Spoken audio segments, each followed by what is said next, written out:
Fora da política não há salvação. Um canal e podcast para discutir política. Produzido por mim, o cientista político Cláudio Couto. Olá, bem-vindo a mais um Política na Veia. O programa hoje está mais internacional do que em outros momentos. Vamos passar pela França, vamos passar pelos Estados Unidos, obviamente também falaremos do Brasil. Não é um daqueles pacotes de viagem, 17 países em 20 dias, não vai ser aquela correria, a gente vai discutir aqui os temas com um pouco mais de cuidado. Nassif Couto, bem-vindo ao programa, bom dia. Bom dia, Sérgio, bom dia, Nassif. Bom dia, pessoal, dia no frio. Agora quando mora em país tropical, que nem o Sérgio, pode vir com camisa leve. Pô, tá tropical mesmo. Tentar tá manga comprida aqui. Solar, tá bacana. Você sabe que é a Califórnia, né? Ô Sérgio, Califórnia europeia. Ô Sérgio, mas a coisa mais engraçada é o orgulho como os portugueses hoje se sentem europeus. É isso. Antes não são mais norte-africanos, não, são europeus. São europeus. Estão aqui nas imediações, estão perto, né? É quase lá. Mas, bem, vamos começar pela França. O resultado do domingo 30 foi, casou com as pesquisas. Você teve uma vantagem, então, da extrema-direita, da Reunião Nacional da Marine Le Pen, 33% no agregado, com os aliados ali, com as alianças regionais, 29,8% só do Reunião Nacional. É a melhor performance do partido no primeiro turno, desde que foi fundado. Em segundo lugar ficou essa nova frente de esquerda, nova frente popular, que é uma aliança dos partidos de esquerda. E em terceiro lugar ficou o partido do Macron, um partido liberal. Nessa posse do Macron, Nassif Couto, está sendo, obviamente, desde que tomou essa iniciativa de convocar as eleições antecipadas, execrado por gente do seu partido e pelo establishment e muito pelos jornais. Os editoriais da segunda-feira o acusam diretamente. Tanto o Le Figaro como o Le Monde diz que foi a ideia mais desastrada e mais infeliz de um presidente da República Francesa em exercício. E todo mundo agora pedindo uma espécie de aliança republicana para tentar vencer. Só explicando rapidamente para quem não está acompanhando, que tem uma particularidade da eleição francesa, não só você tem uma eleição legislativa com 2 turnos, e você tem ali em cada circunscrição, em cada círculo eleitoral que elege um deputado, disputa muito particulares. Em alguns lugares você tem 2 candidatos no segundo turno, em alguns lugares 3, chega até 4 candidatos no segundo turno. Basta você ter, se você não obter a maioria absoluta, basta você ter 12,5%, basta não, que é bastante, né?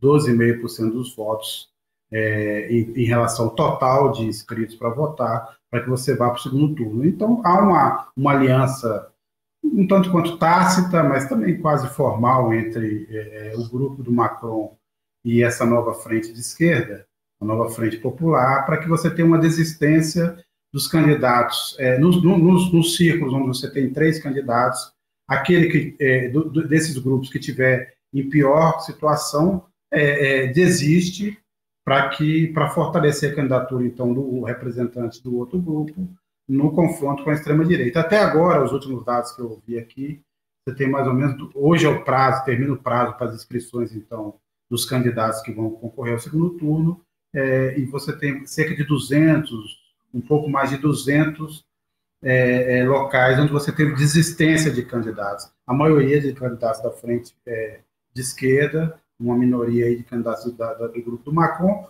até porque o número de candidatos do Renascimento, que é esse grupo liberal do Macron, que foi para o segundo turno, é muito menor do que os candidatos de esquerda. Ainda assim, é uma situação muito complicada.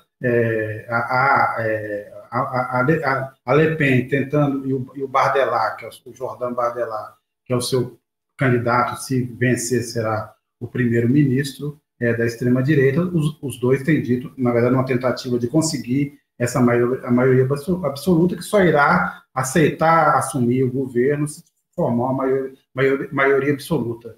São necessários 289 deputados para formar essa maioria absoluta. Então, esse é um cenário muito complexo nesse momento, mas eu vou começar aqui pelo Couto, depois passando pelo Nassif. Couto, assim, olhando o que você tem acompanhado, assim, você acha que dessa vez a extrema-direita vai levar, ou você vê ainda alguma possibilidade desse arranjo, dessa união, vamos dizer assim, democrata e republicana na França, com capacidade de barrar essa ascensão da extrema-direita ao poder?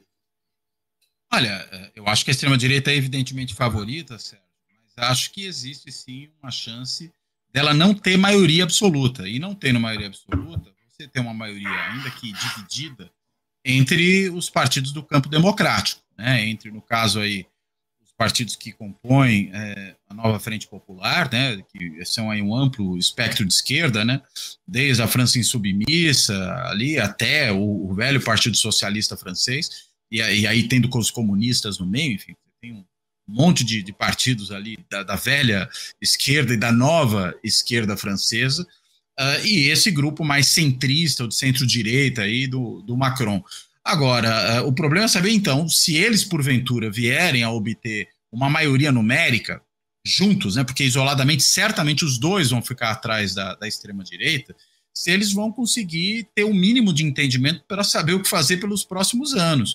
Né, porque, afinal de contas, você vai continuar a ter um presidente que tem um mandato por adiante, né, que é o próprio Macron, e que já deu todos os sinais que, a despeito de qual seja o resultado, não vai renunciar. E agora espero que, depois dessa decisão, a meu ver, precipitada de convocar eleições nesse momento, eleições antecipadas, ele pelo menos, né, permaneça no cargo, é o mínimo que ele pode fazer nesse momento, porque só o que faltava agora é ele renunciar e dar de bandeja também a presidência para a extrema-direita, mas que, enfim, ele permanecendo no cargo e você tendo essa composição da esquerda com o centro, saber como eles vão fazer, se vão fazer um governo de grande coalizão, como a gente já teve há alguns anos na Alemanha, né? Alguns outros países também acabaram experimentando isso, uma espécie de governo de frente ampla, mas que mesmo se vier a ser formado, a gente não sabe também qual é a consequência que isso pode trazer, porque afinal de contas esse governo precisaria ser um governo bem sucedido, e havendo muita divisão interna sobre qual seria a agenda a ser perseguida, a gente tem dúvidas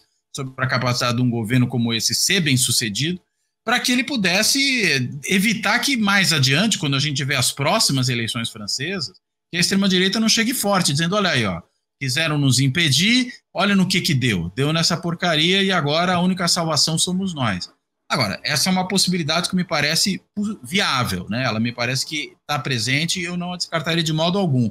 Agora, a outra é, aproveitando esse embalo do primeiro turno das eleições parlamentares, você tem a extrema-direita também vitoriosa no segundo turno, e aí sim atingindo uma maioria.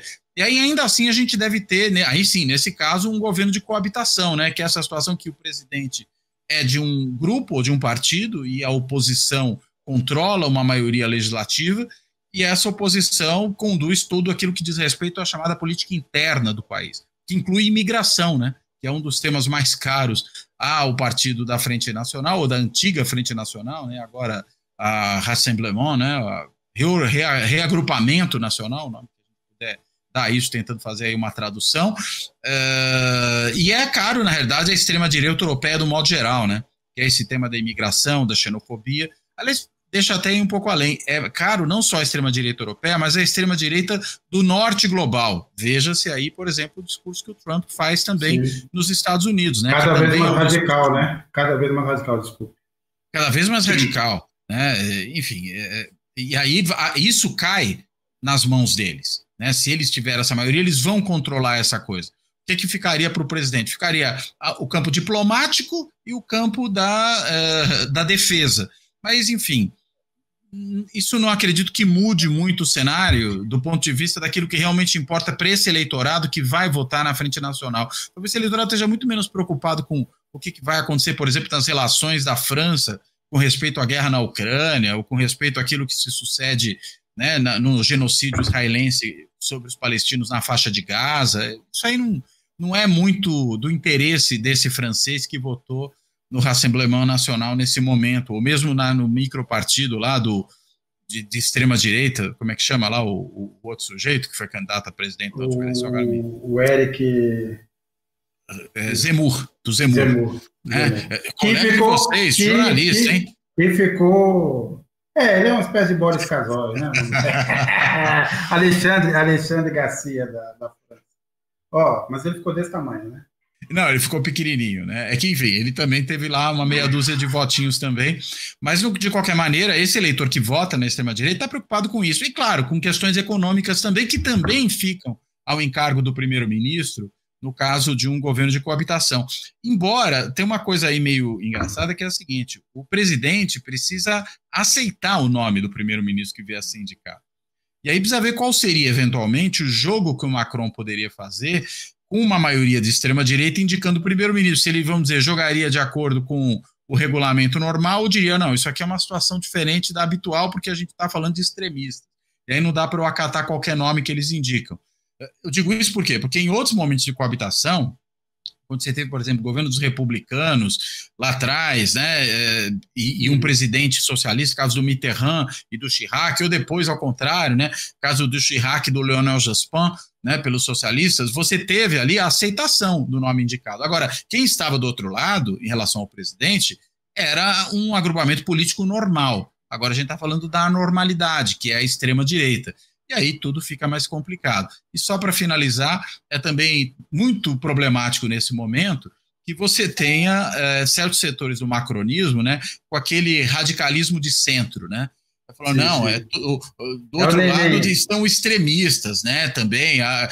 É claro que quando você fala da França insubmissa, você está falando de uma esquerda mais radical, mas ela não chega a ser uma esquerda extremista, não é o PCO da França, não é disso que se trata. Né? Estás falando, na realidade, de um agrupamento que seria comparável no Brasil ao PSOL, só para a gente tentar encontrar aí um parâmetro.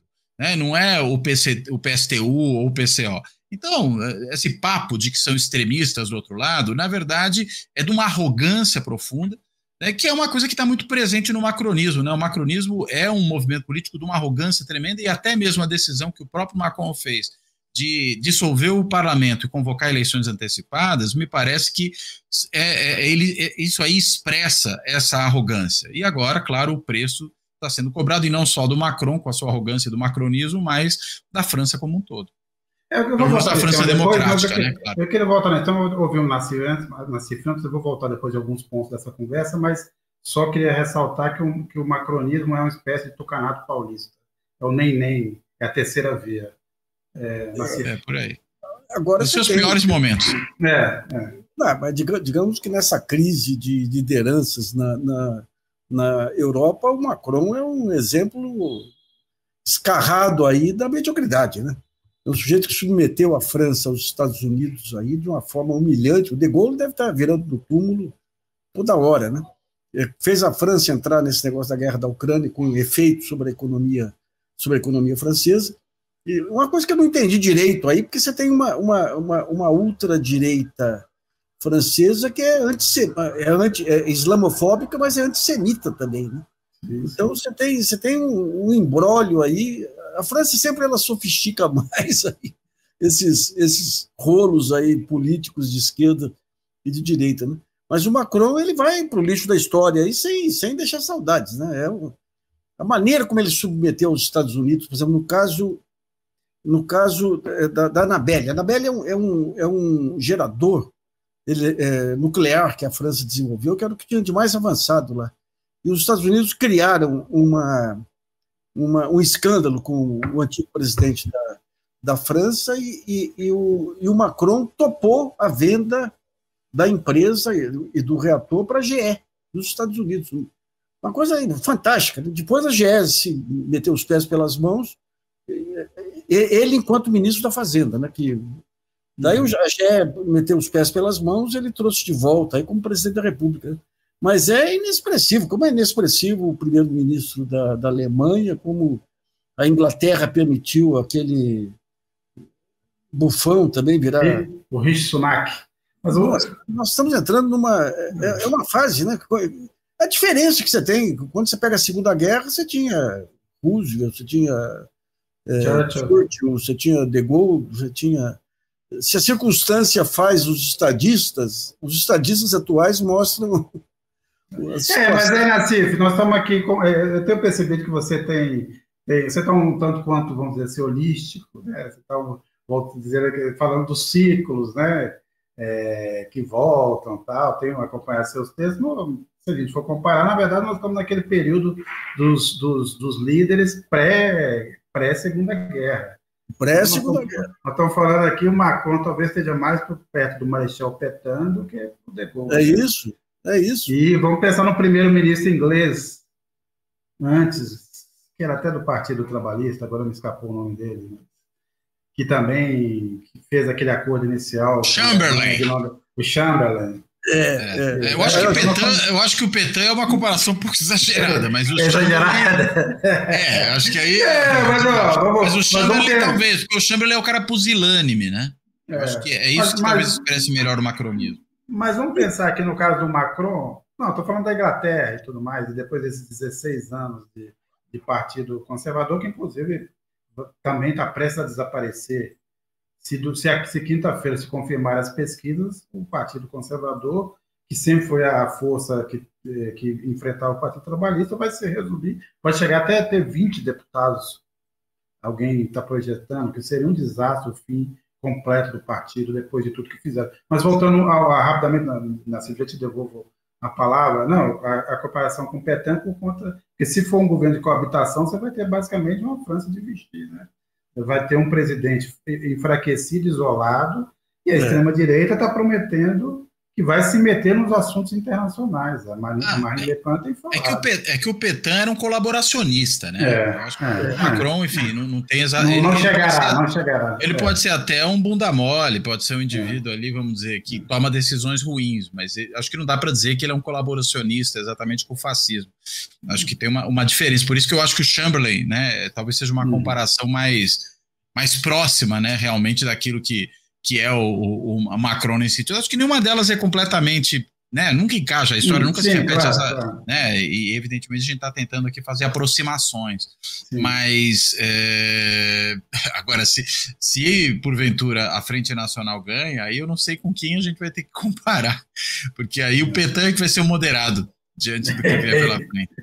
Mas, Nassif, você estava falando, desculpa, te interrompi.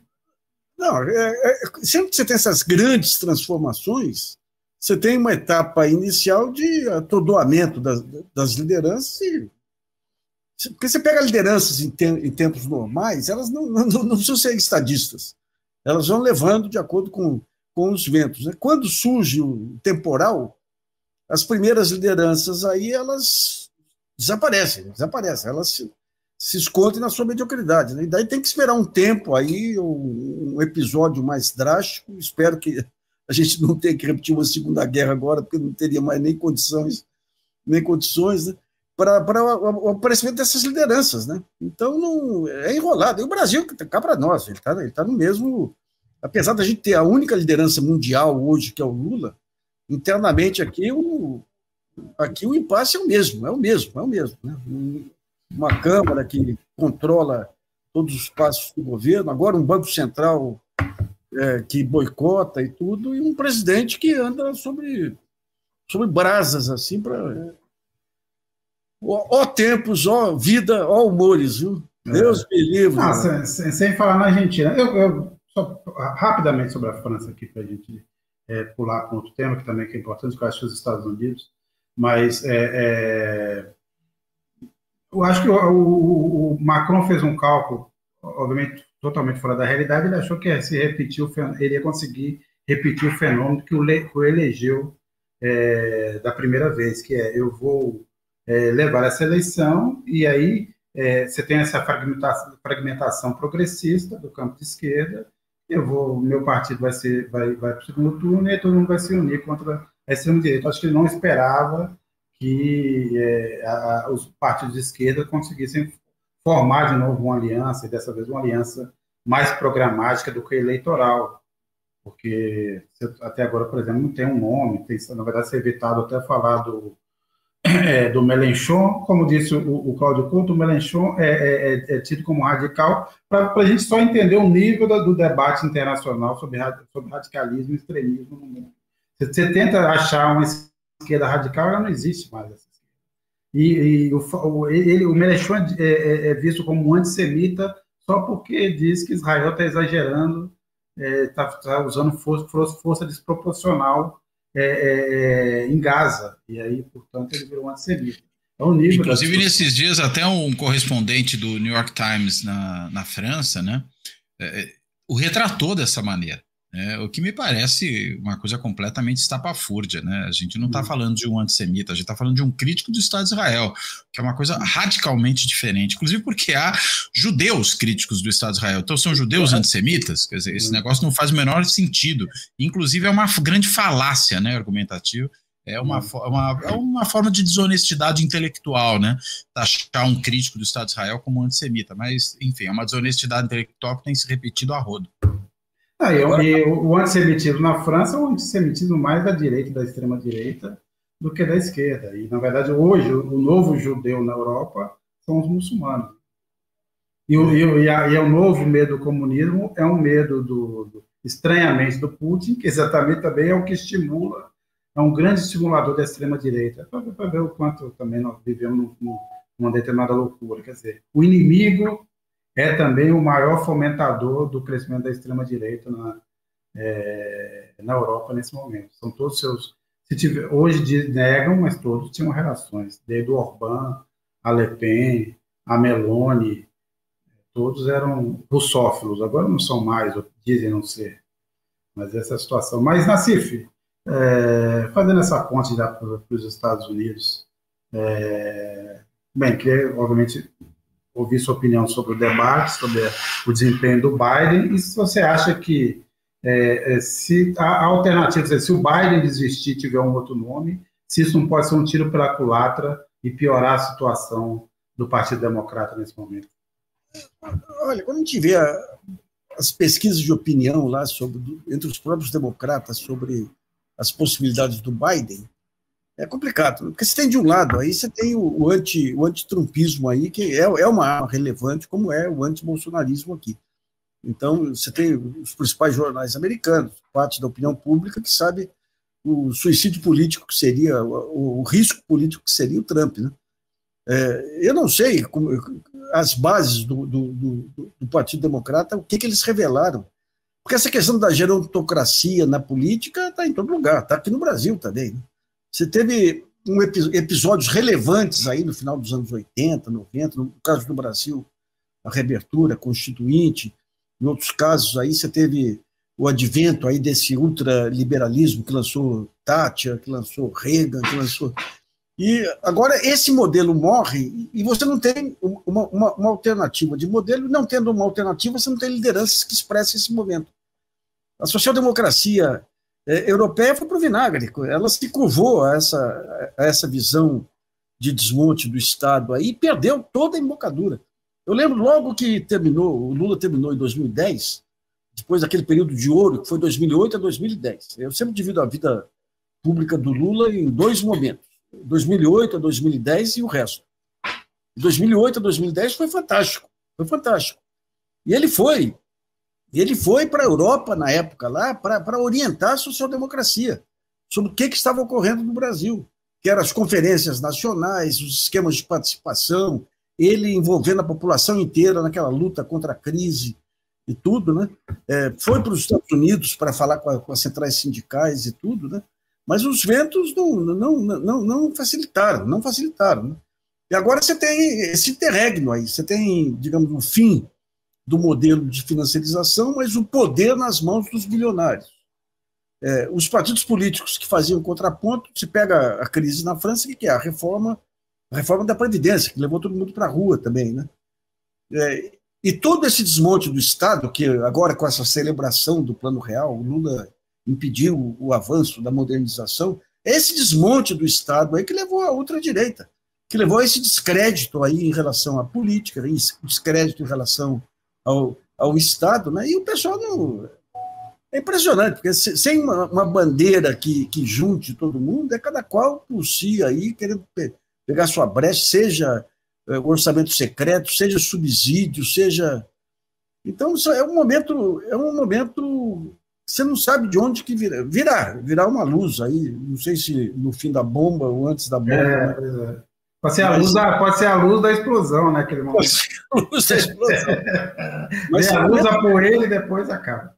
Porque já começou a revisão do que é o novo tempo aí, sejam questões ambientais, sejam as políticas de austeridade aí que levaram a esse avanço da ultradireita, seja o papel do Estado, que ficou muito nítido na pandemia.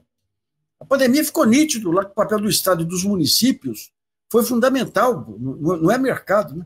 É os exageros do mercado, tudo.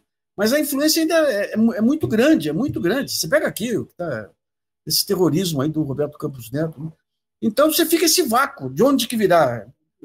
Será o novo bonapartismo que resolverá? Também não é. Então, o ponto central é que o modelo democrático, assim como, pegando a circularidade aí, assim como no começo do século XX, o modelo democrático tradicional americano se esgotou. Aquele modelo em que o poder financeiro controla a mídia, controla o parlamento, e se esgotou. E se esgotou por conta de quê? De não oferecer as condições mínimas aí para o eleitor. Então vão ter que inventar outra coisa. Aí. Daí você pega a China aí com esse modelo, coibindo os abusos do mercado e tudo explodindo. Os Estados Unidos permitindo todos os abusos das corporações e encolhendo. Daí vem o Biden, faz um pouco de política industrial, melhora um pouco a economia, mas não é suficiente para garantir reeleição. Né? É a chamada marcha da insensatez, né? Enrolado. Então, eu só queria, obviamente, passar por conta, mas dois pontos. Primeiro, nessa ideia de comparação, a crise de 29, né, todo mundo faz essa correlação, levou no fim ao nazifascismo, a Segunda Guerra. A impressão que eu tenho é que estamos vivendo aqui ainda os rescaldos da crise de 2008, de como, na verdade, a Europa lidou com essa crise a partir das definições da Alemanha. Aliás, toda vez que eu falo da Alemanha, eu lembro de um debate da Globo News, no meio da crise de 2008, a Alemanha tomando, enquanto os Estados Unidos liberando dinheiro, a Alemanha forçando a União Europeia para a austeridade, alguém lá na TV, um sábio da economia brasileira, dizendo que a Alemanha sempre toma as melhores decisões. Eu sempre fico tranquilo quando eu penso na Alemanha. Eu quero fazer meu protesto aqui, viu? A injustiça que vocês cometeram aqui foi demais, né? Citar o Boris Casoy e o Alexandre Garcia e não citar o Demetrio Magnoli. Cláudio, também, o último ponto aqui também, sobre a França, né, nessa loucura, um dos cartazes que tem em um dos ciclos eleitorais lá era precisamos dar um futuro às crianças brancas. Esse é um dos cartazes da extrema-direita. Mas, Couto, a gente estava falando dos Estados Unidos. Você acha que trocar o candidato seria uma boa ideia ou uma má ideia? Eu acho que seria uma ótima ideia, né? Porque ficou muito claro nesse debate que não há a menor condição do Biden ter mais um quadriênio na presidência, né? E veja, eu vou ilustrar isso com alguns desses fatos mais recentes. A gente viu aquele desempenho no debate que era realmente constrangedor, né? De uma pessoa que tinha dificuldades ali de articular uma fala, né, de dar encadeamento ao raciocínio, de lembrar das coisas, né, que travava, né, tinha um travamento ali no meio do processo. Só que no dia seguinte, a gente viu aquela aparição do Biden, né, num comício ali para o Partido Democrata, uma situação muito menos tensa que a de um debate presidencial, e ali esbanjando energia, né. Eu até fiquei me perguntando, mas será que ele tomou algum tipo de substância, né, para estar melhor naquele momento, né? Alguma coisa para lhe dar ânimo, uma injeção de adrenalina, algo do tipo? Não sei, né? Não descartaria por completo alguma coisa assim, né? Porque era um contraste muito grande. E o problema, então, passa a ser o seguinte, hoje, a gente está falando de um presidente que apresentou aquele quadro no debate, mesmo tendo uma visível melhora no dia seguinte. E aí vamos admitir que é uma melhora orgânica, normal do presidente. será que ao longo dos próximos 4 anos ele vai estar cada vez mais próximo do Biden do debate ou do Biden do dia seguinte? E eu imagino que muito eleitor americano deve estar se fazendo uma pergunta similar a isso, né? Se alguém que vai conseguir chegar, não é nem ao final, ao meio de um eventual próximo mandato, o mínimo de condições de saúde para governar. E é claro que diante de um cenário como esse, numa eleição que já seria difícil de qualquer forma, um presidente que foi perdendo o apoio junto a grande parte do eleitorado democrata, inclusive o eleitorado mais jovem, o eleitorado negro, o eleitorado hispânico americano, que votaria num partido democrata na maior parte das vezes, talvez com exceção de uma certa parcela ali do eleitorado hispânico, sobretudo na Flórida, né? Mas quando você pensa em todo o resto, você tem essa tendência a um voto democrata, mas está todo mundo muito desanimado com o Biden, com a pusilanimidade dele, com a cumplicidade dele com relação à questão palestina, né, ao genocídio que Israel perpetra em Gaza, né, a cumplicidade dele com esse genocídio. E diante disso tudo, você já tem um eleitor desmotivado, um presidente que não mostra condições de ser de ter um novo mandato, né? Isso acaba jogando o Biden na condição de candidato franco favorito à derrota, né? É disso que se trata. E é interessante que eu ouvi um analista recente, né, agora não me recordo se foi no podcast do New York Times ou da The Economist, não me lembro qual dos dois agora, em que pegava lá um trecho daquela entrevista do Newsom, né, que é aquele governador da Califórnia, que é cotado aí como um dos potenciais substitutos do Biden, talvez até o principal favorito a ser um eventual substituto do Biden. E o Newsom, quando questionado sobre a possibilidade de fazer essa substituição, ele falou, não, de modo algum, e que partido seria esse, né, que daria as costas para o seu presidente que o substituiria?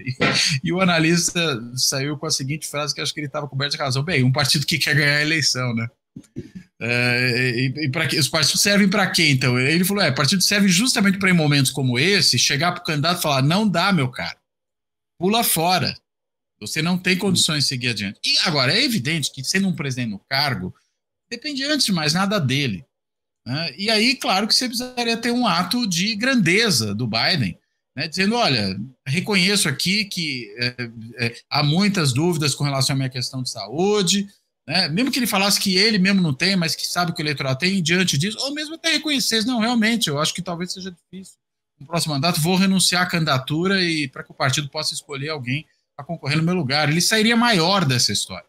Ele insistindo na sua candidatura e aí sendo muito provavelmente derrotado, né, me parece que é quase inevitável que isso aconteça se ele se mantiver como candidato, ele vai sair muito menor. Vai ser como aquele cara que deu o país de bandeja para a extrema-direita. É disso que se trata, né? Enfim.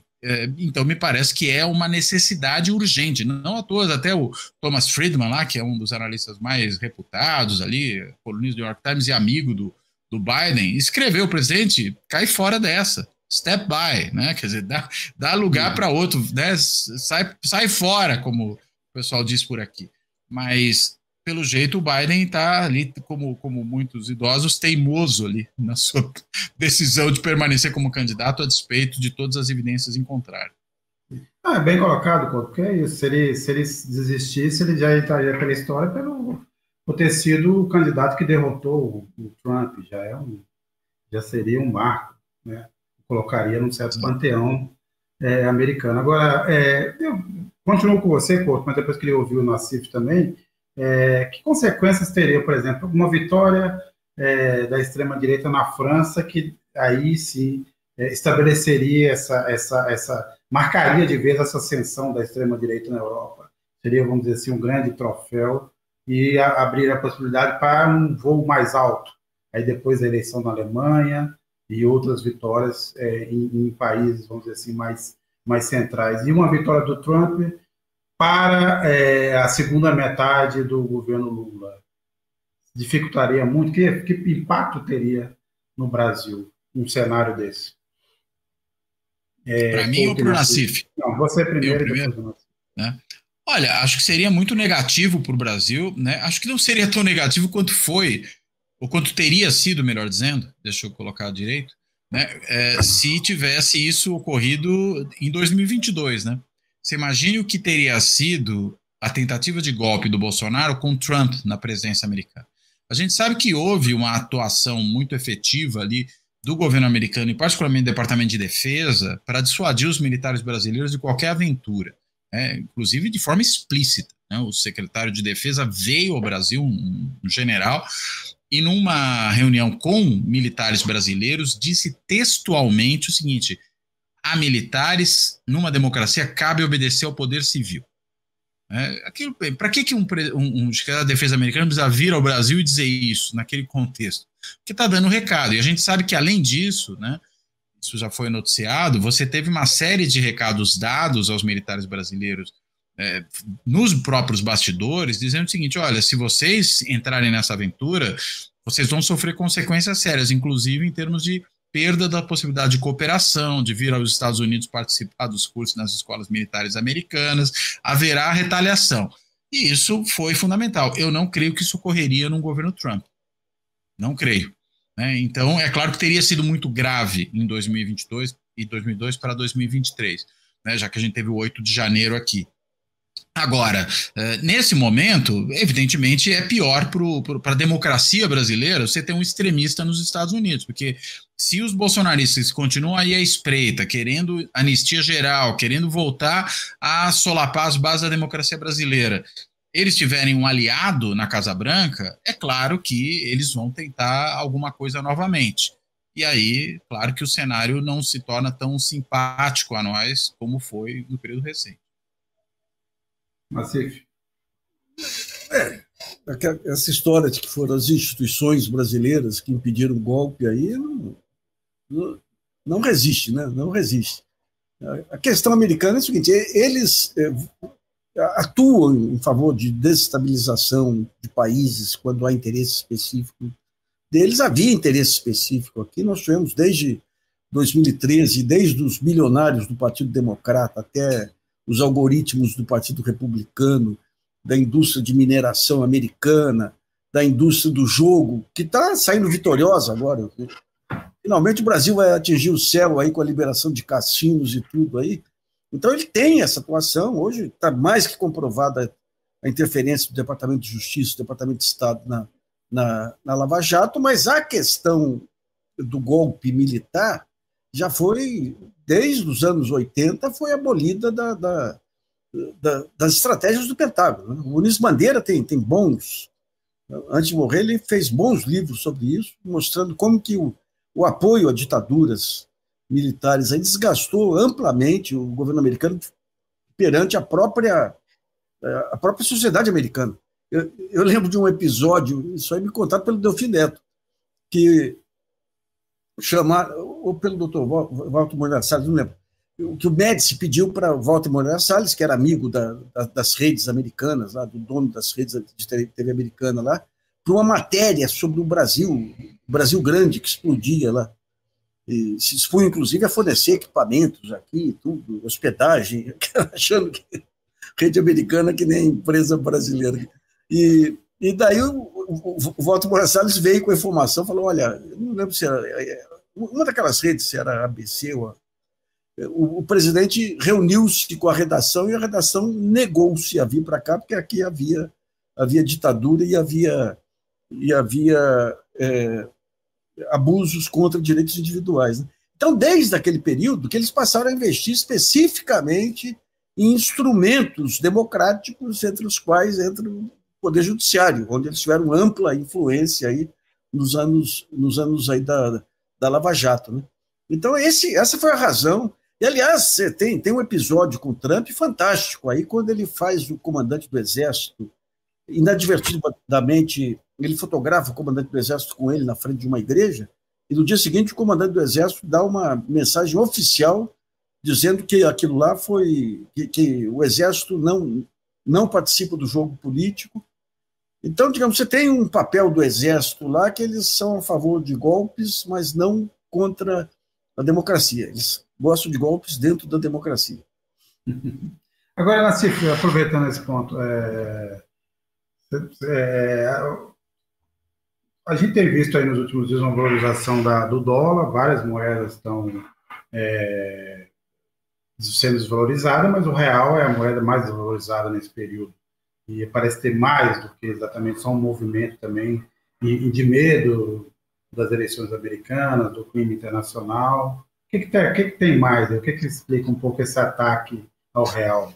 Olha, tem um ensaio semelhante ao que ocorreu com a Libor em 2010 na Inglaterra, que grandes bancos se reuniram na época de fixação da Libor, fizeram uma manipulação, jogaram a Libor para cima, e a Libor serve de referência para um monte de contratos. Aí houve uma investigação que impôs multas bilionárias aos bancos e punições aos operadores. O que está vendo aqui é claramente um movimento de manipulação do mercado coordenado pelo presidente do Banco Central, Roberto Campos Neto. O Banco Central ele tem uma das ferramentas dele, são aquelas indicações para onde que ele vai caminhar para que o mercado se antecipe e haja menos pressão e haja facilidade para ele conduzir o mercado aí na direção que ele quiser. E o Roberto Campos Neto, individualmente, sem consulta à direção do Banco Central, sem consulta ao Copom e tudo, naquele evento, acho que era do BTG, em Washington, ele mudou a direção. Você tinha um céu de brigadeiro aí, fundamentos sólidos, um aumento da vinda de recursos estrangeiros para cá, ele, naquele evento, ele aponta numa outra direção. Não. Você tem um problema fiscal aí, e depois, segundo informações daquela moça, Daniela Lima, da Globo News, ele chegou a ligar pessoalmente para pessoas do mercado e alguns grandes grupos brasileiros aí para acentuar esse pessimismo.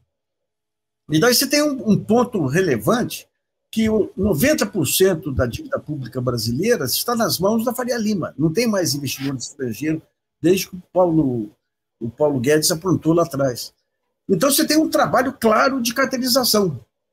Você teve recentemente o Eduardo Moreira, que foi do BTG, já apontando que nas projeções de inflação você tinha máximas de 8% de inflação a partir de 2026 ou 2027, que é uma clara manobra de interferência na formação da taxa Selic. Né? E você tem o presidente do Banco Central. Cá para nós, eu estou em 50 anos de jornalismo e eu nunca vi um cara tão irresponsável quanto o Roberto Campos Neto. Não tem. Você já teve medíocres, que nem o Henrique Meirelles, você já teve mais irresponsável que nem o Roberto Campos Neto. Então, o que está acontecendo? O Ministério Público das Contas, aquele Lucas Furtado, lá ficou de investigar isso aí. Você tem um claro indício de crime de direito econômico. E que, como, digamos, o mercado é cheio de as suas falsas ciências, não, isso aqui é porque você tem aqui uma evidência aqui, você tem isso, aquilo, o pessoal fica com medo de entrar. Mas hoje você tem já indícios suficientes para abrir uma investigação de direito econômico. Não vai ser o CAD, que o CAD é um horror, ficou um horror, né? O CAD, mas o Tribunal de Contas, o Ministério Público de Contas aí poderia começar a investigar agora. Você já tem indícios suficientes, inclusive um ex-presidente aí do Instituto de Finanças Internacionais, que publicou um Twitter mostrando gráficos e mostrando de onde que começou o pessimismo com o Brasil. Começou internamente aqui, não foi externamente. Depois se atinge a parte externa. Obviamente eles conseguem manipular a taxa de juros e de câmbio, criam uma insegurança.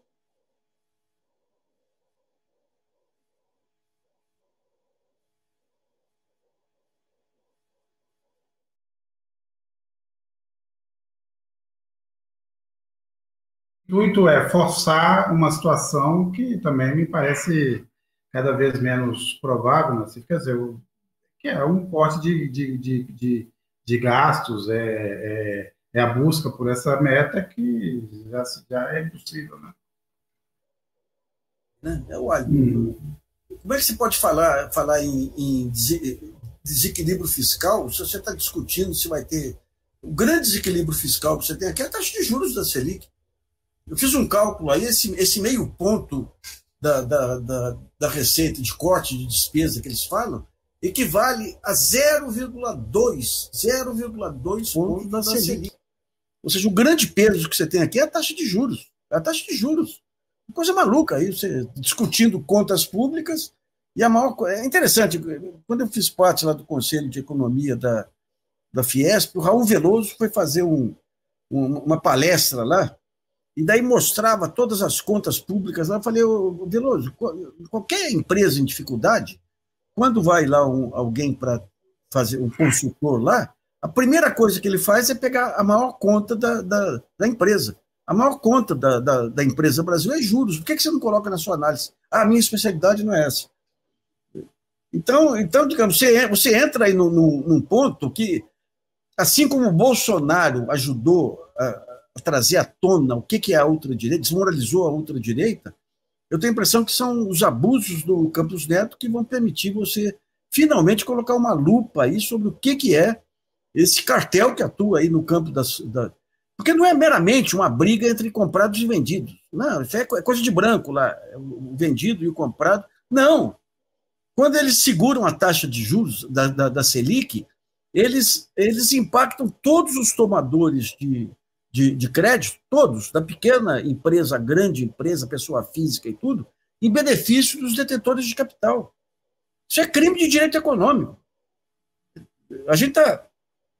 Ainda não... Você tem já um conjunto de evidências grande aí para começar a investigar. Mas a hora que entrar nesse buraco aí, acabar com essa brincadeira das manipulações aí da Faria Lima, agora você tem o presidente do Banco Central comportando-se como um aventureiro da Faria Lima, é demais, é demais. Isso é a pior herança que foi deixada pelo bolsonarismo aí, né? Quer dizer, só também não desmoraliza a tal da independência do Banco Central, porque há uma proteção e desse assunto não se fala, né? Mas era o mais inadequado indivíduo para ser o primeiro presidente de um Banco Central independente. Claro, claro. Você pegar o Meirelles, o Lula falou aí, não, a Meirelles teve a liberdade que quis, teve efetivamente. O Meirelles, em dezembro de 2008, com a economia desabando, você conversava com a BIMAC, falou, putz, 50% das encomendas aqui foi cancelada. O Banco Central aumentou a taxa de juros, porque tem-se uma economia robusta. E o Lula não fez nada, deixou o Henrique Meirelles. Aliás, é importante dizer que é o seguinte, nessa financiarização da economia, os governos Lula foram uma continuidade do que começou, sem os exageros. Eu falo que foi um governo Fernando Henrique com Dona Ruth, um governo humanizado. Mas manteve o mesmo modelo de subordinação ao mercado financeiro, de subordinação ao Banco Central. Porque talvez não tivesse outra condição aí, política. O Lula é muito realista nessa questão política aí. Mas agora os exageros do Campos Neto estão mostrando uma faceta. Pela primeira vez eu vejo, não nesse momento, mas eu vejo uma abertura vulnerável aí nesse cartel da Faria Lima. Eles se expuseram de uma forma totalmente imprudente, aí, graças ao fato de ter uma zebra no mercado, na presidência do Banco Central. É isso. Na semana passada a gente não teve esse programa, por motivos pessoais, de alguns participantes, outros compromissos e tal, mas a gente deixou passar um tema que eu queria retomar aqui, que ele ainda continua muito confuso, Cláudio Couto, que foi essa tentativa de golpe na Bolívia. Por exemplo, há um racha entre o grupo do Luiz Arce e do Evo Morales, e a turma do Evo Morales tem acusado o Arce, o atual presidente, de uma tentativa, na verdade, uma espécie de simulação de autogolpe, onde ele se apresentaria como uma busca de popularidade na disputa, porque o Morales quer um novo mandato, o Arce quer ser candidato à reeleição. Então, nessa altura, assim, passado algum tempo, que impressão que você teve do que se passou ali em La Paz na semana passada? Olha, eu tenho a impressão, primeiro, que a gente tem ali uma repetição de algo que é uma velha tradição latino-americana, que é essa intromissão dos militares na cena política, né? E desse ponto de vista, nada mais velho do que isso, né? A própria Bolívia, inclusive, já teve ao longo da sua história inúmeras intervenções militares, que inclusive renderam ali inúmeras constituições bolivianas, e quando você tinha ali mudanças de regime, tem até uma piada que se faz ali entre os constitucionalistas, que é aquela do cidadão que entra numa livraria e pergunta se tem, uma livraria em La Paz, e pergunta se ele tem ali para vender a Constituição boliviana, e o livreiro responde, não, aqui nós não trabalhamos com periódicos, né? E é essa situação, ou seja, você tem uma instabilidade crônica, que até tem melhorado, na realidade, se a gente pensa, porque as tentativas recentes de golpe, e veja, estou falando melhora com as tentativas de golpe, elas deram chabu, né? Deu chabu agora, e deu chabu lá atrás, né, com o da Jeanine Áñez, né, que é amiga do bolsonarismo, e que mesmo ela, da cadeia, condenou essa nova tentativa de golpe, mas, enfim, que ali também houve uma reversão, né, daquilo que acabou se fazendo naquele momento, tanto que a mulher acabou em cana. Enfim, você tem, na verdade, portanto, essa instabilidade crônica. Acho que isso é importante mostrar quando a gente tem esse problema mais estrutural. Agora, de outro lado, mostra um problema sério de divisão dentro do próprio partido do governo, né, e que hoje é a força política hegemônica na Bolívia, que é o MAS, e que acho que passa por algumas questões. Primeiro, né, o que me parece um excessivo personalismo do próprio Evo Morales, não é essa insistência de se tornar praticamente a única alternativa possível nesse campo da esquerda boliviana.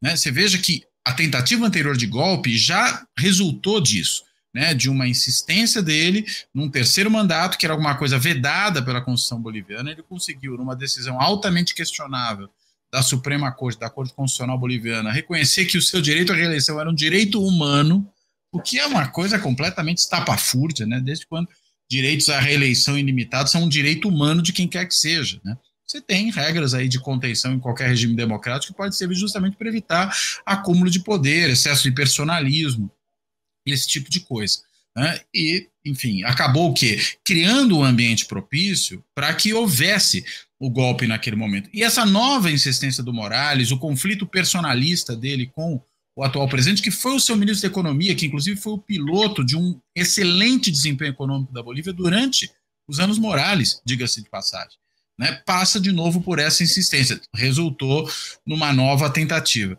Para fazer um paralelo aqui com uma situação, em vários aspectos evidentemente diferente, mas que mostra como certas insistências são contraproducentes. A que eu estou me referindo? A gente viu a guerra na Ucrânia, né, ou a invasão russa à Ucrânia, explodindo por quê? Por conta da insistência do Ocidente em enfiar a Ucrânia dentro da Aliança do Atlântico Norte, né, dentro da OTAN.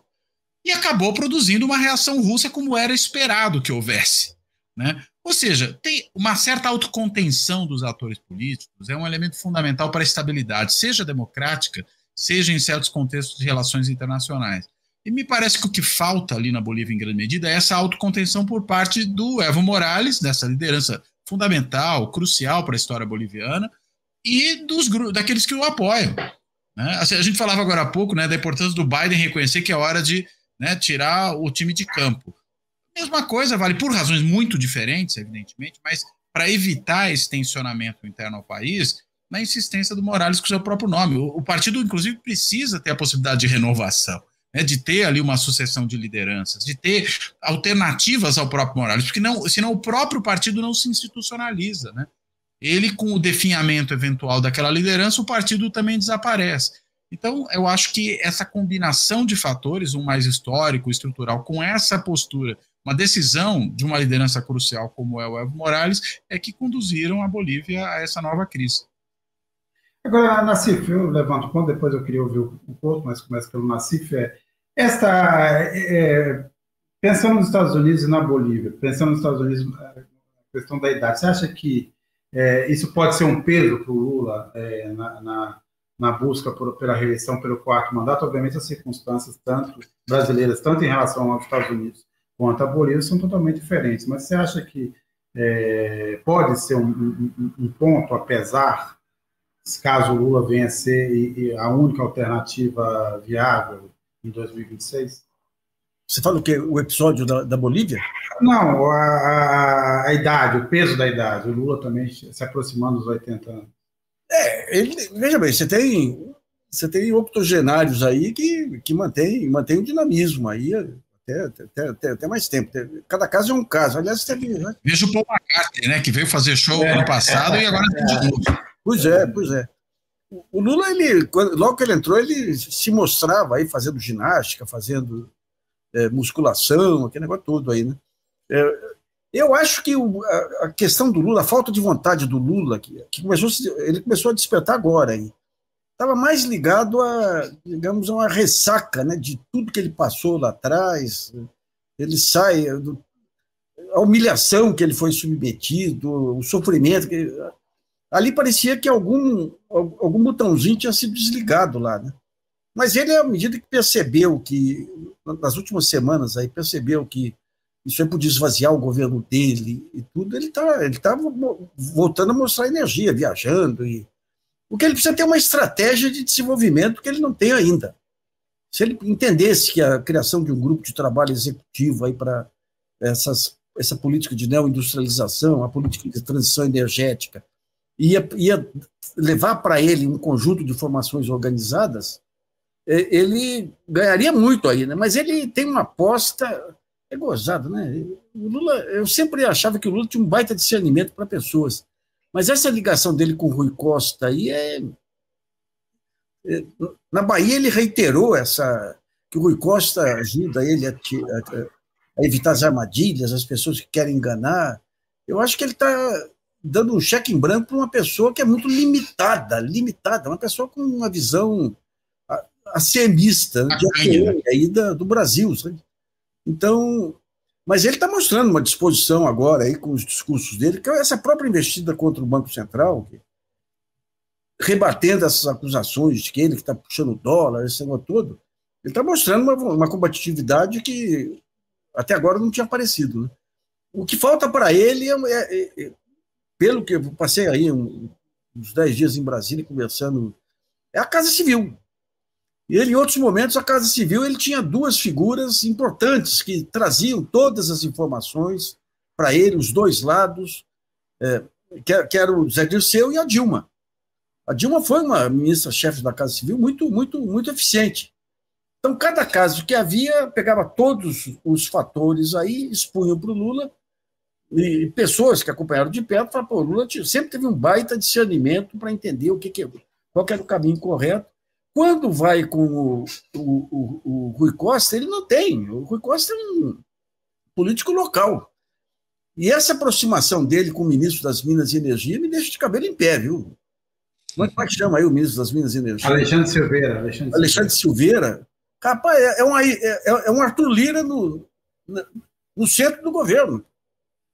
É impressionante o que ele fez com esse negócio do gás aí, da JF aí, da Petrobras aí. Meu Deus do céu, é de uma imprudência sem tamanho, né? Sem tamanho. Então, se o Lula se cercasse, porque ele tem a facilidade de comunicar, ele sabe o que é relevante. Eu vi discurso do Lula antes da prisão e tudo aí sobre um projeto de país, ele sabe quais são os pontos relevantes e sabe comunicar esses pontos. Agora, na hora do dia a dia, aí, ainda mais colocando um ministério tão complicado aí nas mãos sabendo que o Supremo deu para o Congresso esse poder arbitrário aí de empichar sem crime de responsabilidade, ele pegou uma bússola aí que não é uma bússola de tiro curto aí, que é o Rui Costa, né? Mas vamos ver se ele... Mas eu acho que não é a idade o problema dele. O problema dele atual é a maneira como são os conselheiros dos quais ele se cercou. E que não é a Janja, sabe? Achar que a Janja que está mudando o Lula é subestimar demais o tamanho do Lula aí também, né?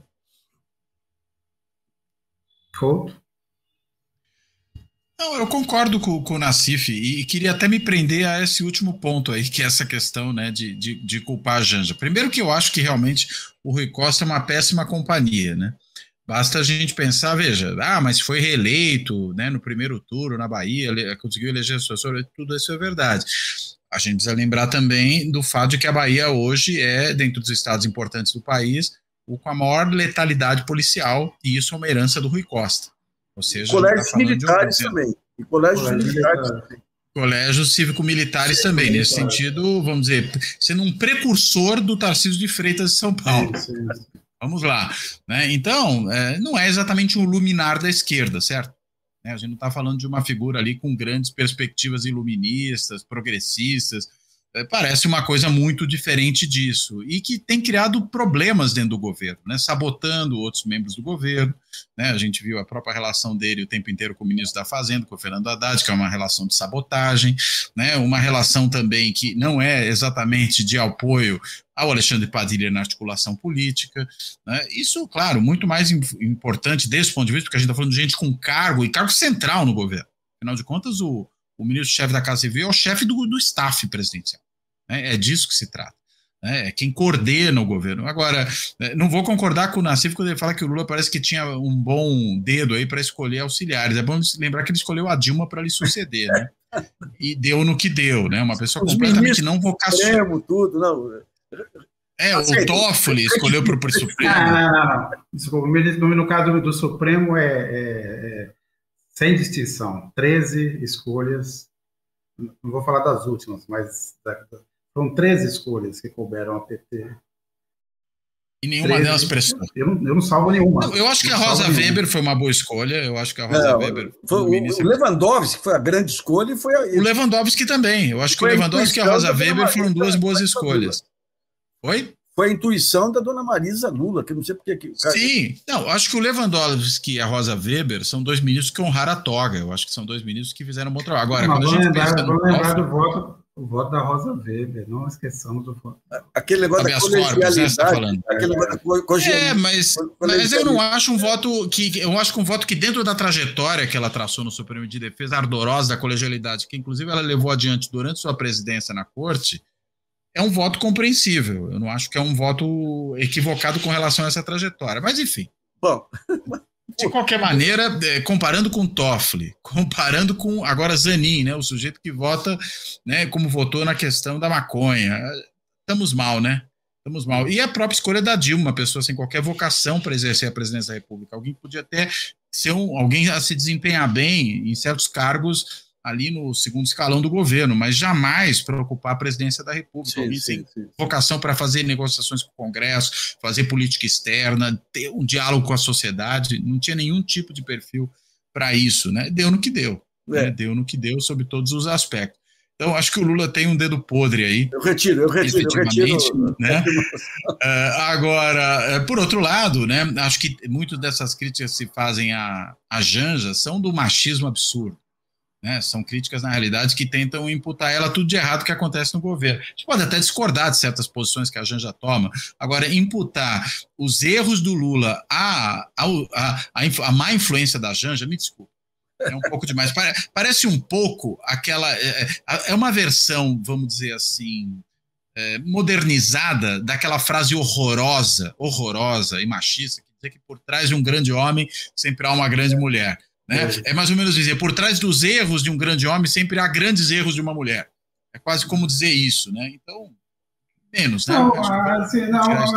O meu único senão, não a Janja, nenhuma, aqui não falo da Janja, falo da importância do cargo, que é uma coisa das Américas. Essa história, não é nem um cargo, né, da posição de primeira-dama. É um negócio também um tanto quanto machista, bem a cara das Américas. Isso não existe ao longo do mundo, né? Você não tem essa história de que você tem uma primeira-dama. Mulheres e maridos de políticos em outros lugares são simplesmente isso, parte da família, né? Não se misturam com esse ambiente, não se cria uma ideia. Então, vamos pensar em Evita, vamos pensar nas primeiras damas dos Estados Unidos. É sempre um aspecto que eu acho que para a política é ruim, mas não estou falando da Janja, estou falando dessa obsessão pela ideia de primeira-dama, que é uma coisa das Américas, né? Perfeito. Não, acho que você tem razão. Acho que desse ponto de vista tá certíssimo. O meu ponto é muito mais essa tentativa que alguns fazem de imputar a Janja a responsabilidade pelos erros que quem comete é o Lula. Acho que é esse o ponto, né? Sim. Bem, Nassif Couto, chegamos aqui mais um fim do programa. Agradeço quem nos acompanhou. Lembrando que a gente está sempre aqui, sempre que possível, às terças-feiras, salvo melhor juízo, salvo condições imprevistas. Estamos sempre aqui. Agradeço, Nassif Couto. Acompanhe, então, a TV GGN, Carta Capital, o Fora da Política Numa Salvação, sempre com novidade aos sábados, e até a próxima. Até a próxima, gente. Boa semana. Fora da política não há salvação. Um canal e podcast para discutir política.